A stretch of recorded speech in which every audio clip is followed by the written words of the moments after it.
I believe that this nation should commit itself to achieving the goal before this decade is out of landing a man on the moon and returning him safely to the earth.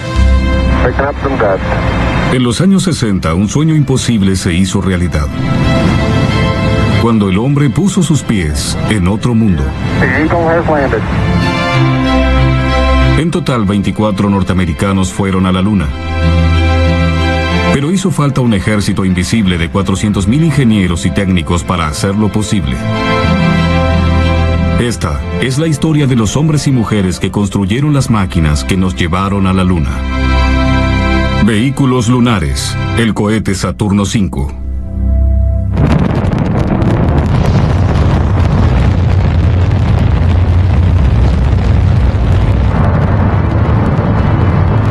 A fines de los años 50 y comienzos de los 60, la Guerra Fría entre la Unión Soviética y los Estados Unidos dio un giro amenazador que sobresaltó a los norteamericanos.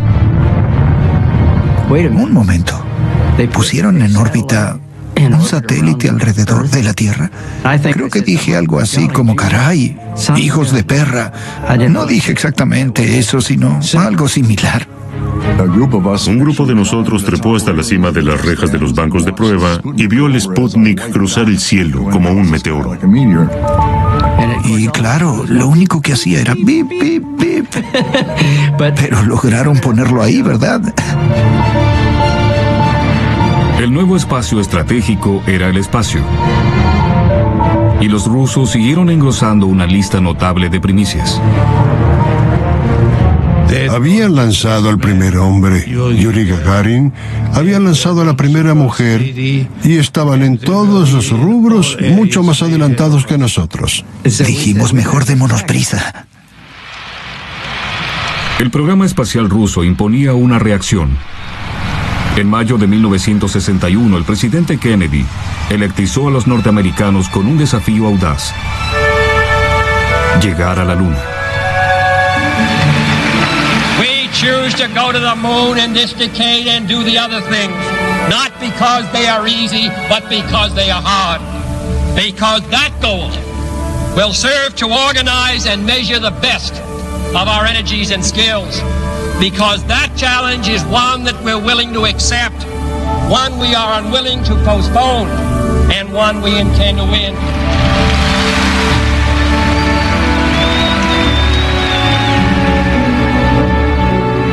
Estaba tan orgulloso de él que saltaba casi hasta el cielo. Y estaba muy emocionado porque sabía que iba a ser parte de eso. No comprendía la magnitud del desafío ni de algunas exigencias técnicas, pero aún así sentía que éramos capaces de hacer cualquier cosa. Éramos jóvenes, no conocíamos la palabra fracaso y sabíamos que podíamos lograrlo. La realidad se impuso y dijimos, ¿cómo lo vamos a hacer? 10 años es poco tiempo, por eso pensar cómo lo haríamos nos producía una mezcla de euforia y quizá depresión. Para muchos, los objetivos de Kennedy parecían casi imposibles, pero el presidente sabía más de lo que estaba revelando. La clave de su confianza estaba en un pequeño pueblo de Alabama.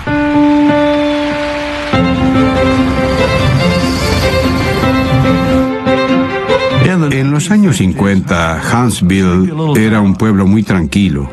Cuando vine por primera vez tenía 18,000 habitantes y pronto los recién llegados fueron más que los viejos vecinos. Fue una época feliz. Entre los recién llegados había un increíble grupo de gente con valiosas habilidades. Los ingenieros astronáuticos alemanes. Guiados por Wernher von Braun, los alemanes ya habían logrado dominar los rudimentos de la propulsión de los cohetes. En la Segunda Guerra Mundial, construyeron el V-2, el primer misil balístico del mundo. Ingeniero Konrad Dannenberg.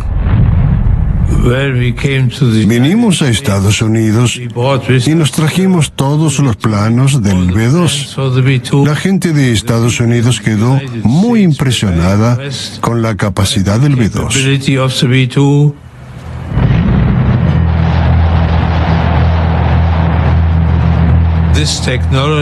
Esta tecnología fue muy importante para el avance del programa espacial porque estos motores son más eficientes, son controlables y otorgan la posibilidad de trabajar con los mismos durante el vuelo.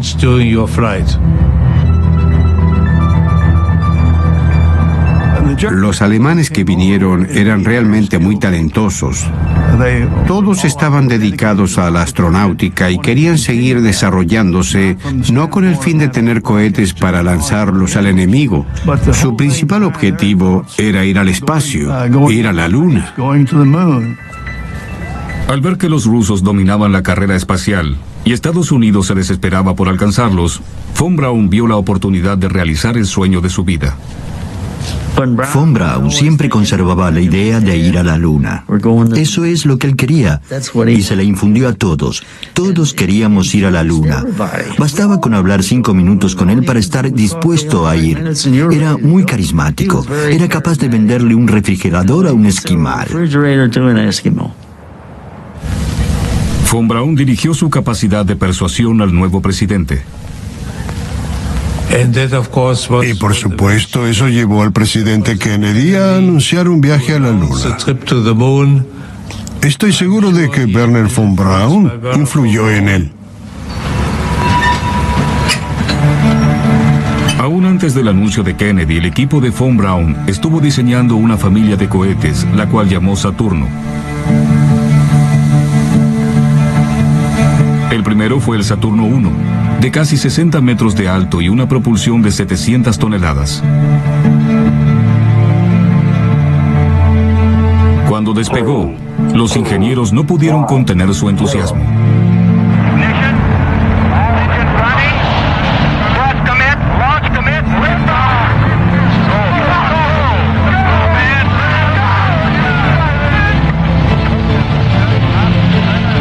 El Saturno 1 mostró con éxito la técnica que sería fundamental en la construcción de un cohete mucho más grande para viajar a la Luna. Era la técnica de los módulos, es decir, la técnica de apilar varios cohetes uno encima del otro. Si intentas entrar en órbita con solo un módulo, esa cantidad de combustible y la potencia de esos motores tendrían que darle la velocidad final a todo ese peso. A través del análisis, descubrieron que lo mejor era entrar en órbita utilizando varios módulos. El primer módulo te da una cierta cantidad de lo que llaman delta V, la variación entre 0 y cierta velocidad. Y luego dejas ese módulo, todos sus tanques y todos sus motores. Entonces el segundo módulo tiene mucho menos peso para empujar. Pero salir de la órbita terrestre requeriría más de 2 módulos. Y al hacer los cálculos, la manera más eficiente de construir un cohete lunar, uno que llegue a la Luna, resultó ser un vehículo de 3 módulos. En teoría, la idea de los 3 módulos era así. El primer módulo tendría un grupo de 5 motores jamás fabricados hasta entonces, llamados F1. En el despegue, cada uno necesitaría quemar casi 3 toneladas de combustible por segundo, solo para despegarse de la plataforma.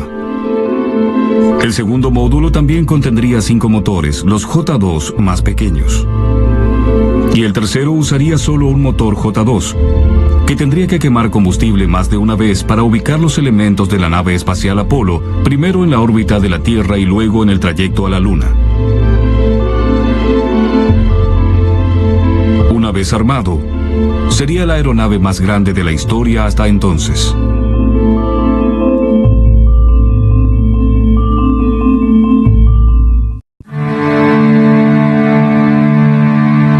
En teoría, el Saturno 5 era capaz de llevar gente a la Luna. ¿Pero podrían estos planos ser llevados a la realidad con éxito? El primer módulo del cohete gigante sería el más grande. Debía otorgar el impulso inicial para hacer elevar el vehículo hasta unos 50 kilómetros. El grupo de motores F1 diseñados para esto exigía un gran salto tecnológico.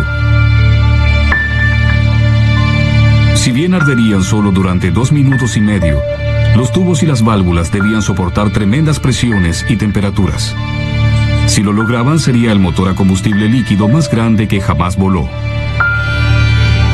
Para supervisar su producción en el recién inaugurado Centro Marshall de Vuelos Espaciales, Von Braun recurrió a un ingeniero joven llamado Sonny Morea.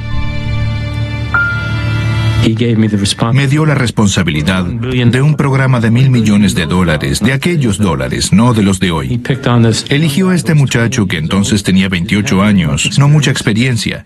Me propuso el desafío de ser el director de ese programa. Fue la mejor decisión que pudo haber tomado.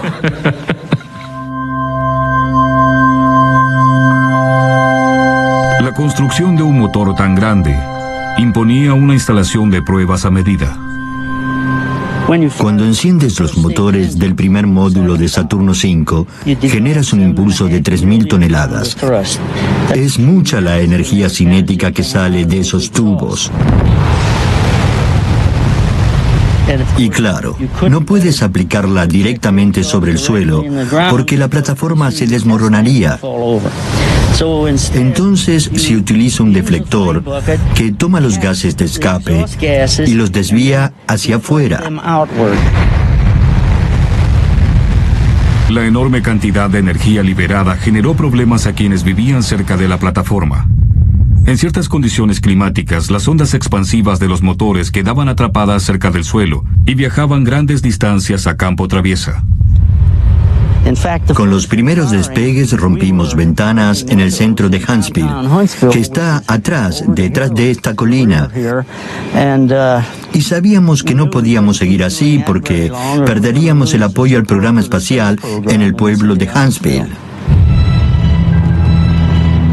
Pero las pruebas debían continuar.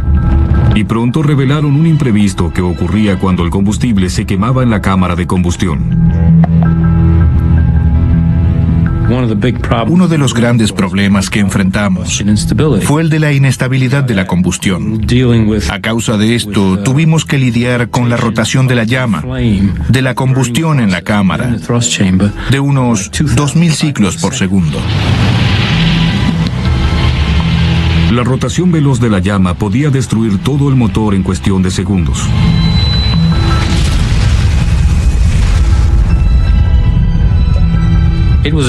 Nos dejó atónitos, indudablemente. Teníamos que encontrar la manera de que el motor funcionara más establemente. Esto fue muy abrumador para mí. Si no resolvíamos este problema, no llevaríamos a un hombre a la Luna. Solucionar el problema de la inestabilidad de la combustión llevó miles de horas de trabajo y muchos meses de desesperación. Recuerda que en aquel tiempo diseñábamos motores espaciales solo con reglas de cálculo. La solución estaba en cómo se inyectaba el combustible en la cámara. La solución al problema está en esa serie de deflectores de cobre que se ven en esa cara del inyector. Y esa disposición desviaba las oscilaciones, y así logramos una combustión estable. Fue una elegante y singular solución a un problema muy serio que, de no haber sido resuelto, habría interrumpido el programa.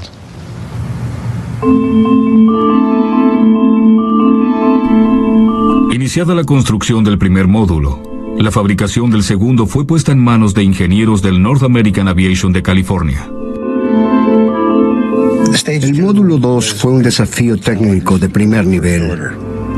Tuvimos algunos problemas extraños en la fabricación, interesantes problemas de diseño, y quizá haya sido el desafío más grande del Saturno V. El principal dolor de cabeza para el equipo del módulo 2 fue que el Apolo, los módulos de comando y lunar situados en la punta del Saturno V, se volvieron cada vez más pesados durante la evolución del diseño. Esto exigía inevitablemente quitar peso del cohete de abajo. Uno de los ingenieros que sintieron presión fue George Phelps. Cuando nos dieron el problema de la reducción de peso, dijimos, bien, quitaremos un poco del primer módulo y también del tercero y el segundo. No, del primero ya se quitó y también del tercero. Por eso tuvimos que quitarlo del segundo. Necesitaban una solución radical: quitar peso del segundo módulo. Habitualmente los materiales combustibles, oxígeno líquido e hidrógeno líquido se almacenaban en dos tanques diferentes, con una diferencia de temperatura de más de 50 grados. Cada tanque llevaba en sus extremos un separador abovedado y relativamente pesado. Para ahorrar peso, a alguien se le ocurrió eliminar un separador. Creo que este fue el desafío más grande de ese módulo, que solo un separador dividiera los dos combustibles. Ahora este módulo tendría un solo tanque y los combustibles estarían separados por un solo dispositivo llamado separador común. Esta disposición presentaba una ventaja doble: deshacerse de un separador pesado y reducir el largo total del módulo. Pero también implicaba que dos líquidos a muy diferente temperatura estuvieran uno al lado del otro. Y el divisor era aproximadamente así de ancho. Este fue el problema más difícil que debimos resolver. Pero lo resolvimos porque los ingenieros pueden hacer cualquier cosa.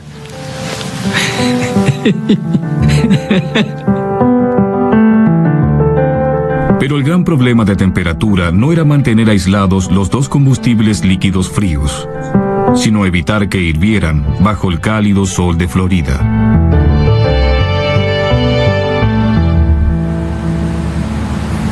Al principio aislábamos el tanque de hidrógeno líquido mediante un aislante en forma de panal.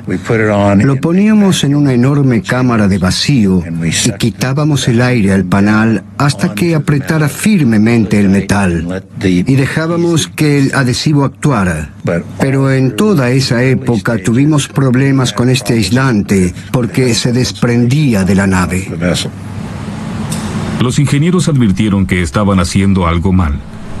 Para solucionarlo necesitarían ayuda de expertos. Estábamos fabricando el vehículo en Seal Beach, en el sur de California. Y allí se practicaba mucho surf.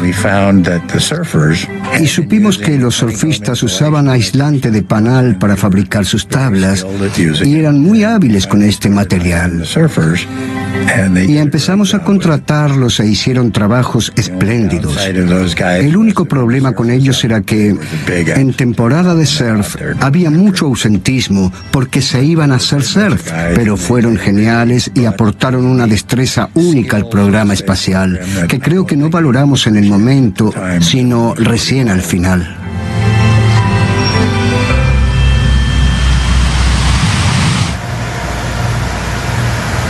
El tercer módulo del Saturno V fue también construido en California, en la Douglas Aircraft Company.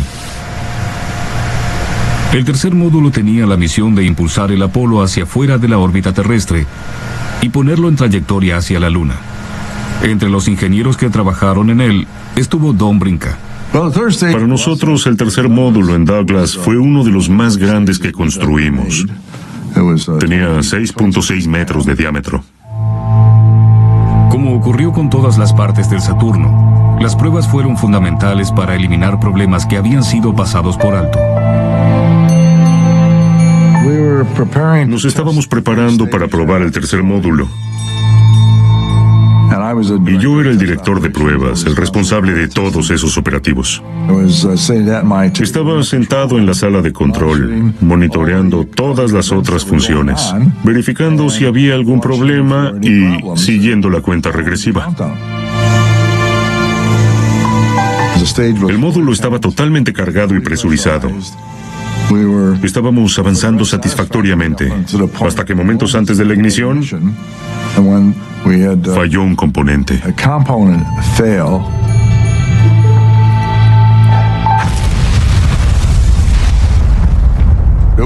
No era difícil ver que algo estaba mal, porque tembló el piso, todo se sacudió, las pantallas se pusieron en blanco y supimos que había pasado algo grave.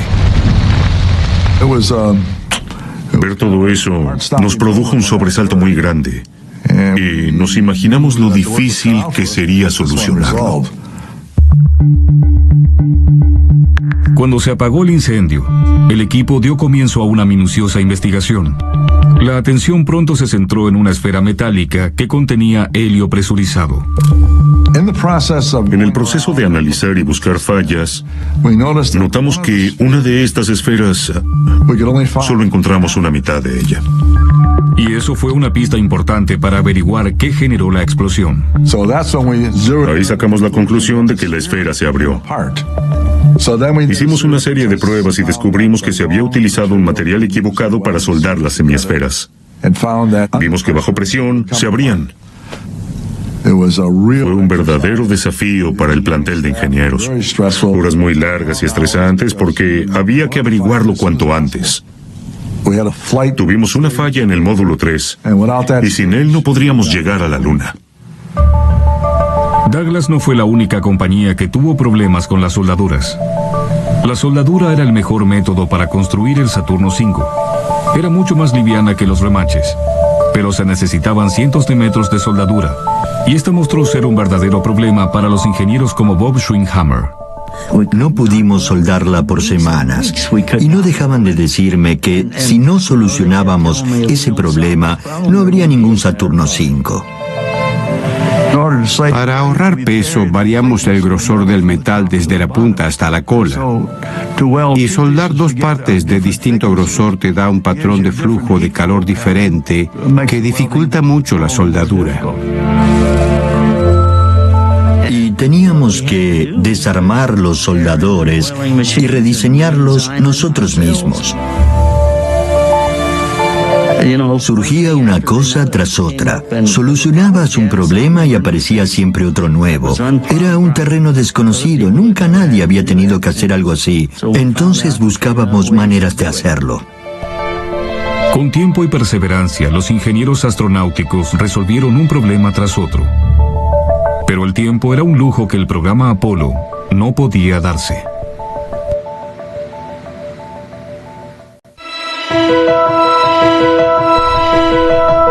En los comienzos del programa Apolo, la NASA advirtió que tendría que acelerar dramáticamente el desarrollo del Saturno V para cumplir el objetivo de llevar un hombre a la Luna al final de la década. Los directivos de la NASA habían propuesto suprimir una de las misiones que von Braun había propuesto inicialmente y llevar a cabo lo que después se llamó Concepto OLAP. Eso significaba tomar todos los módulos y llevarlos a cabo Kennedy, apilarlos, poner uno encima del otro y llevar adelante la prueba. El riesgo del OLAP es que si fallaba algo, cualquier parte, perderíamos el vehículo. Sin embargo, para el verano de 1966, los componentes del Saturno V estaban llegando al Centro Espacial Kennedy, preparados para su primer vuelo de prueba OLAP.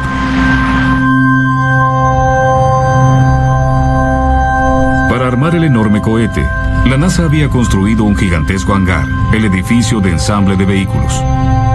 La escala me abrumaba. Para un ingeniero esto era estar cerca del cielo.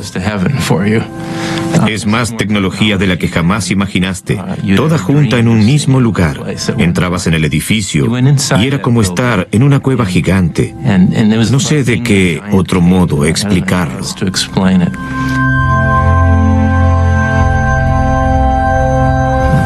Sentías un impulso incontrolable de mirar hacia arriba y averiguar qué había en el techo de esa construcción. Y mirabas cada vez más arriba y terminabas con la cabeza casi hacia atrás porque ese edificio tenía 150 metros de altura.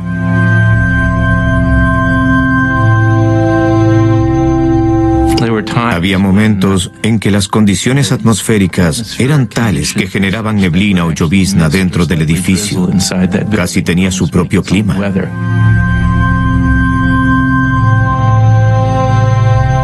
Apilar los módulos del Saturno V en el interior del edificio de ensamble de vehículos fue una increíble hazaña de ingeniería en sí misma.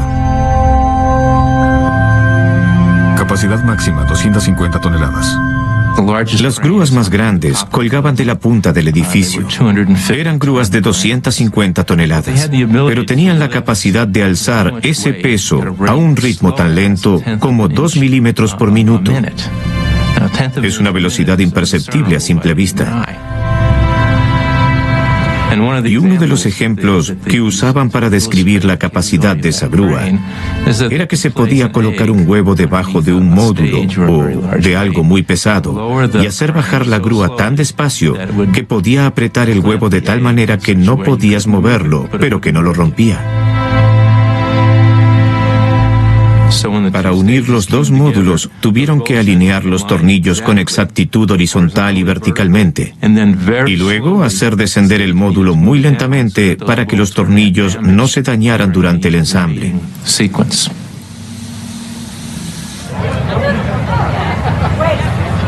El cohete totalmente armado medía 108.9 metros de alto y pesaba más de 200 toneladas sin combustible.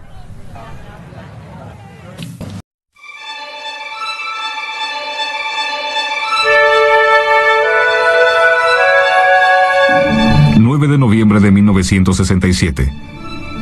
Por fin, después de media década de logros tecnológicos, el Saturno V estaba preparado para su primera prueba OLAP sin tripulación.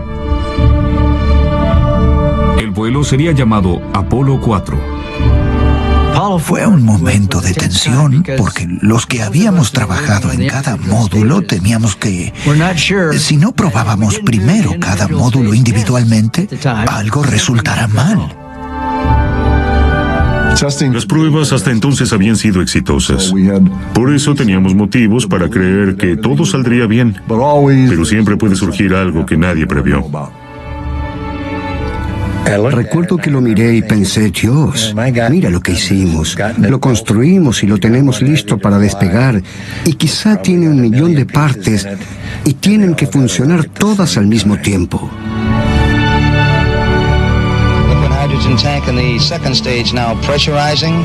T-minus 60 seconds and counting. T-minus 60. Estaba maravillado por lo que pasaba, porque veía que no solo mis motores F1 eran importantes, sino muchos otros sistemas pasaron por experiencias parecidas. Y todos tenían sus incógnitas y sus equipos que habían tenido que trabajar a la perfección para que el vehículo funcionara. T-minus 50 seconds and counting. We have transferred to internal power. The transfer is satisfactory. Al acercarse el momento de la ignición, tratas de repasar mentalmente todas las cosas que supones que deberían verificarse otra vez. Me parece que esto está bien, sí, tiene que estar bien. Lo revisamos muchas veces. Sabíamos que avanzaba la cuenta regresiva, la hora supuesta de despegue, así que estábamos paralizados en la plataforma. 15, 14, 13, 12, 11, 10, 9. Ignition sequence starts. 5, 4. We have ignition. All engines are running. We have liftoff. We have liftoff at 7 a.m. Eastern Standard Time. The tower has been cleared. The tower has been cleared.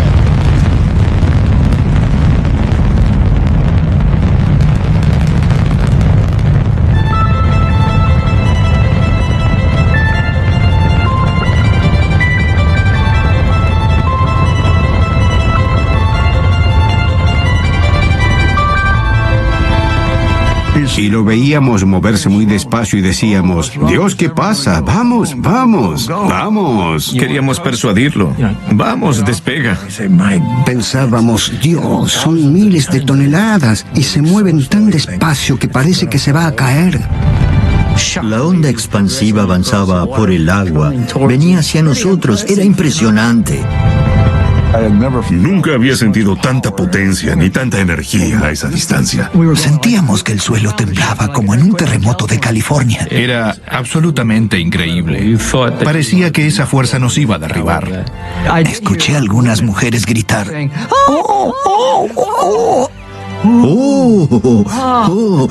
Y luego aplausos.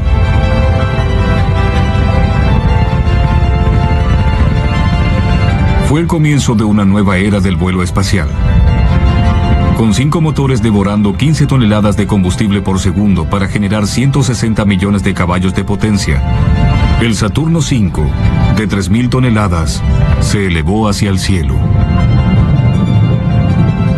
Estaba muy nervioso en el momento final de la ignición y el comienzo del despegue. Y arrancó bien y fue maravilloso. Y después me preocupé por lo que pasaría cuando se agotara el primer módulo. ¿Arrancaría el nuestro?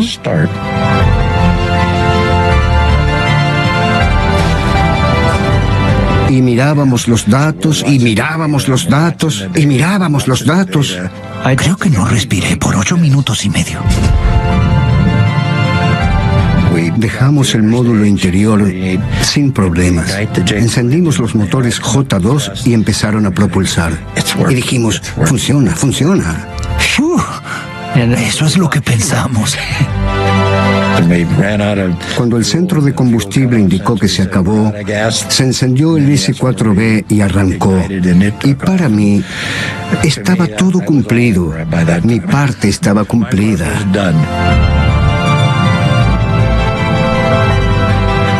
El Apolo 4 había sido un vuelo casi perfecto. De repente, el objetivo del presidente parecía estar mucho más cerca. Tras el éxito del Apolo 4, la segunda prueba OLAP del Saturno V, el Apolo 6, fue organizada para abril de 1968, 5 meses después. Quienes lo habían construido se sentían seguros.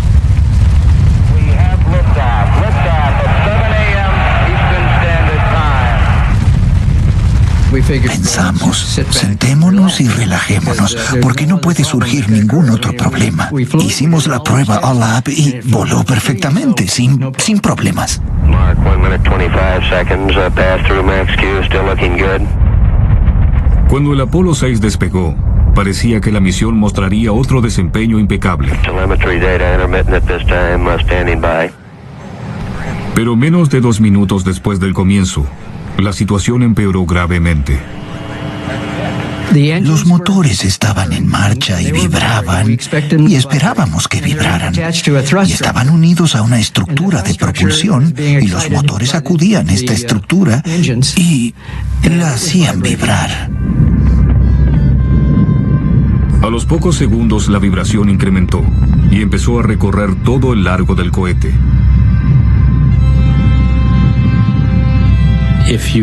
Si tienes mala suerte y la oscilación en la cámara de propulsión se pone en sintonía con la vibración del tubo, ambas tienden a amplificarse una a otra. El cohete estaba experimentando un fenómeno llamado resonancia. Un ejemplo es la cantante de ópera y el vaso de vino. Cuando la cantante emite una nota que tiene la misma frecuencia a la cual vibra el vaso. Si no la controlas, la resonancia es capaz de destruir aquello que está resonando. Y todas estas vibraciones se unieron y generaron una enorme onda que recorría toda la nave. Si adentro hubiese habido astronautas, habríamos tenido que abortar la misión por el nivel de vibración que habría allí. Al finalizar la combustión en el primer módulo, la vibración se interrumpió. Pero los problemas con el Apolo 6 recién comenzaban. Flight Econ. Your water boiler's okay and the cabin's holding in 6. Roger, GNC, how are you? Oh, we're looking pretty good last time we had data here, Flight. A los 4 minutos y medio de comenzada la combustión en el módulo 2, el puesto de control observó que un motor J2 empezó a decaer. Lo único que sabíamos era que la presión de la cámara de uno de los motores, fuera de borda, estaba decayendo, disminuyendo. No teníamos idea de por qué, pero estaba fallando y la presión de la cámara empezó a oscilar y al final el motor se apagó. A los pocos segundos de haberse apagado el primer motor J2, otro J2 se detuvo. Flight booster, go. We've lost engine 2 and engine 3. Lost the engines? That's affirmative. Roger. Por lo tanto, quedamos con solo 3 motores en el segundo módulo, el cual requería 5. La gente de propulsión decía, Por Dios, ¿ocurrió eso? Algo así. Parecía que iba a ocurrir lo impensable. Iban a perder todo el Saturno. Entonces, el módulo, al faltarle 2 motores, en lugar de seguir su trayectoria original, se inclinó y terminó avanzando casi paralelo a la Tierra. Y procuraron enderezar la trayectoria con los 3 motores que quedaban. Flight Booster 2, we seem to have good control at this time. Roger. Guidance system perform anomaly flight. Roger, you sure, Booster? Con dificultad, el Apolo 6 retomó finalmente su trayectoria. Trajectory is go. Roger. De inmediato surgió la inquietud. Estábamos muy desilusionados y sabíamos que deberíamos luchar por diagnosticar el problema y solucionarlo antes del siguiente lanzamiento. El efecto de la resonancia resultó relativamente fácil de solucionar. Lo que hicimos en los módulos siguientes fue poner lo que llamamos un acumulador, que no es más que un amortiguador como los que tienen los automóviles. Pusimos el acumulador, que no es más que un recipiente de presión, y solucionamos el problema. ¿Pero qué pasó en el segundo módulo? ¿Por qué de repente fallaron 2 motores? Al analizar los datos, descubrieron que la falla ocurrió en un pequeño tubo flexible que vertía combustible en el multiplicador de chispas. El multiplicador de chispas era una parte fundamental de los motores del Saturno V. Como una bujía encendía el combustible proveniente del tubo flexible, el cual a su vez encendía el motor principal. Durante el vuelo del Apolo 6, el tubo que suministraba combustible a la bujía se rompió. Sin combustión, el motor J2 empezó a fallar, y luego dejó de funcionar completamente. Fue una falla que los ingenieros nunca habían visto, a pesar de todas las pruebas. Cuando lo probábamos aquí, se formaba hielo, porque el hidrógeno estaba muy frío y se congelaba y hacía que el tubo quedara rígido. Pero cuando uno ingresa en el espacio, allí no hay humedad. Entonces no se forma hielo y no hay nada que amortigüe la vibración del multiplicador. La vibración hizo que el tubo se flexionara y se rompiera. Vimos que, si era rígido en la Tierra, no debía ser flexible en el espacio. Entonces le pusimos un tubo rígido y solucionamos el problema. ¿Pero por qué el segundo motor se detuvo tan repentinamente? El hecho de que el segundo motor se detuviera solo, sin ninguna otra manifestación, fue una gran sorpresa. En el momento en que se detuvo, ignorábamos que algo estuviera fallando en él. En realidad estaba funcionando correctamente. El motivo de la falla fue un poco bochornoso. La computadora detectó que había un problema en un motor. Entonces le ordenó apagarse. Pero la indicación nunca llegó al motor al cual se le había roto el tubo, pero sí llegó a uno que estaba funcionando perfectamente.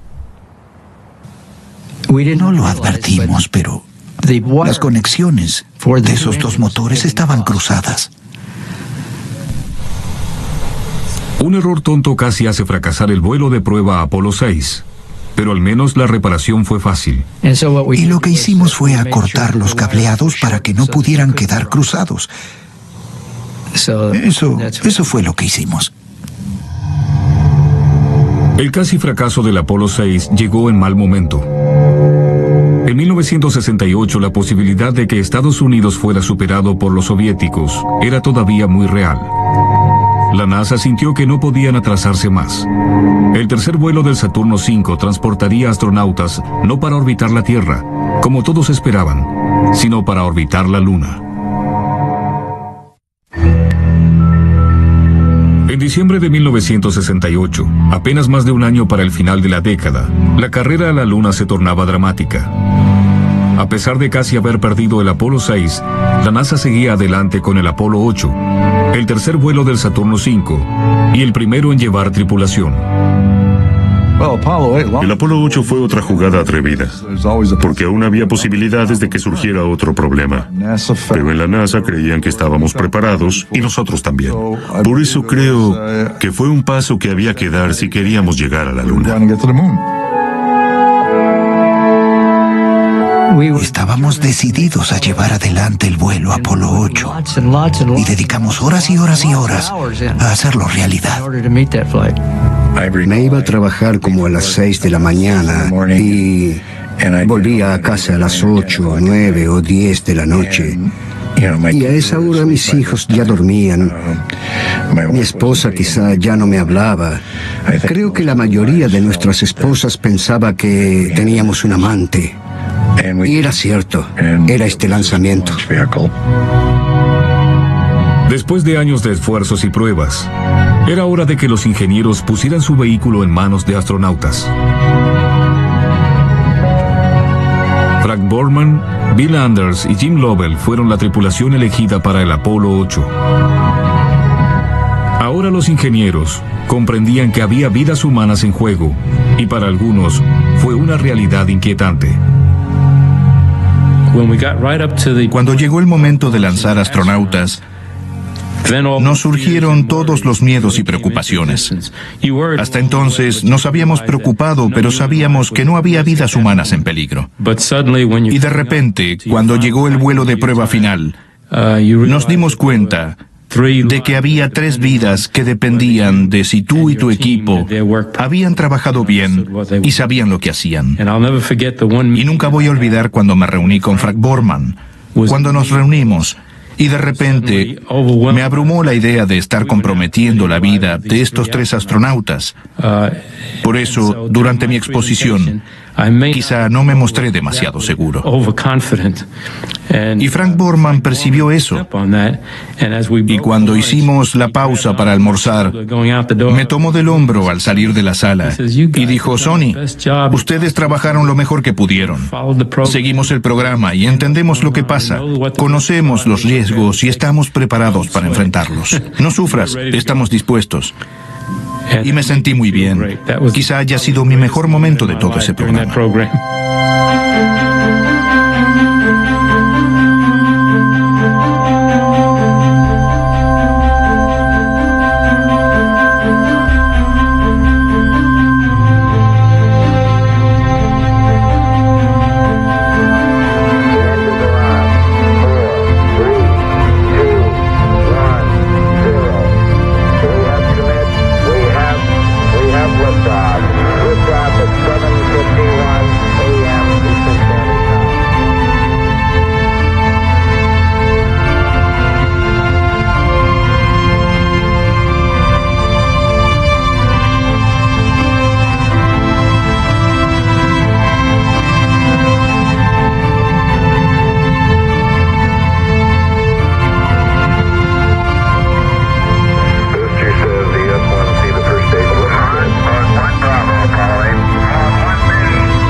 Recuerdo cuando me alejé del centro de control de lanzamiento y miré hacia la plataforma y el cohete no estaba. Y sentí como si hubiese perdido a uno de mis hijos. Fue una pérdida trágica para mí. Nunca volví a sentir eso en los siguientes lanzamientos. Pero esa vez una parte de mí despegó y cayó en algún lugar del Océano Índico.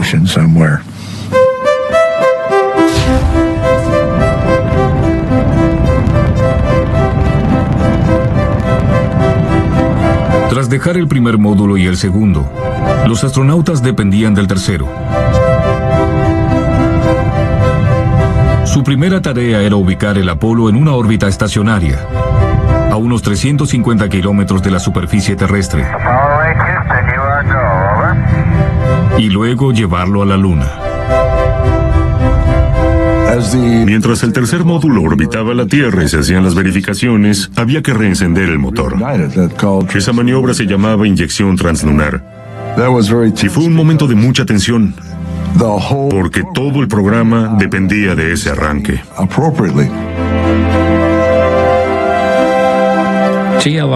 La inyección translunar fue inquietante para todo el equipo. Sinceramente, fue un momento de tensión, porque dependíamos del encendido en el momento preciso y de que quemara combustible durante el tiempo necesario para darnos la velocidad que necesitábamos para llegar bien a la Luna.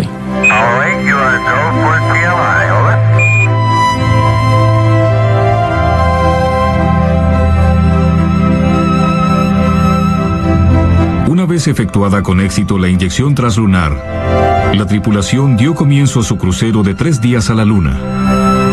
La tarea del Saturno V estaba concluida. Para cada misión Apolo de 2 semanas, el cohete propulsó durante menos de 15 minutos. Pero para quienes lo construyeron, el viaje duró casi una década. Y esos años quedarán en su memoria mientras vivan. Ya tengo 94 años, pero aún recuerdo con cariño la época en la que trabajamos en el programa Apolo 7 con Wernher von Braun. Fue un gran momento de mi carrera. Algunas soluciones que dimos a algunos problemas fueron tan elegantes que a veces se me llenan los ojos de lágrimas cuando pienso, así resolvimos el problema y lo resolvimos muy bien. Fue una idea tan increíble que el hombre pudiera salir del planeta e ir a la Luna. A la Luna que el hombre miró durante miles de años. Y estuvimos allí.